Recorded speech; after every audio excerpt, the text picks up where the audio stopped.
बिस्मिल्लाहिर्रहमानिर्रहीम। तो दोस्तों आज हम बात करेंगे हेपाटाइटिस बी और सी के ऊपर। इसका एक वायरस होता है जो फैल जाता है, इसकी वजह से ये एक से दूसरे को लगता है।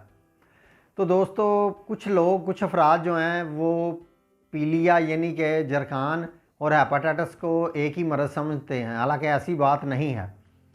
जो जरखान है ये किसी जिगर की किसी खराबी की वजह से जिस्म में होता है।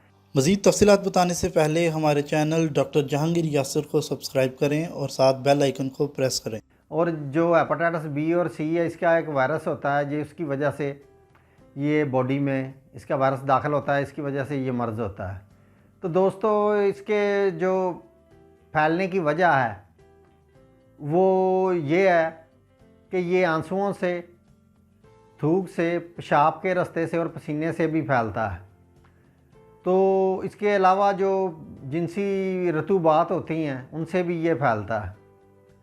तो दोस्तों जब ये मर्ज़ नमूदार होता है तो इसकी निशानियां ये हैं कि भूख का ना लगना, वॉमिटिंग का आना और फ्लू और बुखार सी कैफियत रहनी और जिस्म में सुस्ती और थकावट का महसूस होना। इसके जो फैलाव के ज़रिए हैं वो और भी हैं, यानी कि कान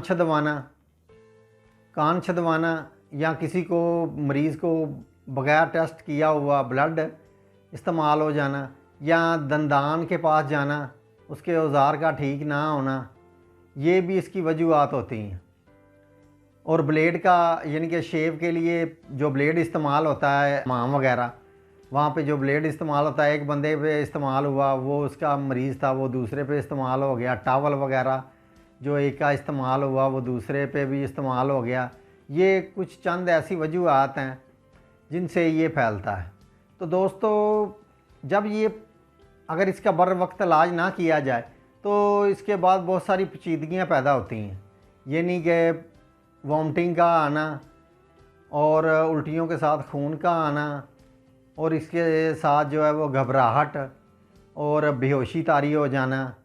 तो दोस्तों ये बहुत सारी जो हैं खून की वॉमिटिंग आना, पेट के अंदर पानी भरना। तो दोस्तों ये वो वजूहात हैं कि जिनके बाद इंसान की जो जिस्मानी कैफियत है वो बहुत ही ख़राब हालत में होती है और इसकी जो लास्ट स्टेज है उसमें ये जिगर का कैंसर भी बन जाता है। तो दोस्तों इससे बचा कैसे जाए?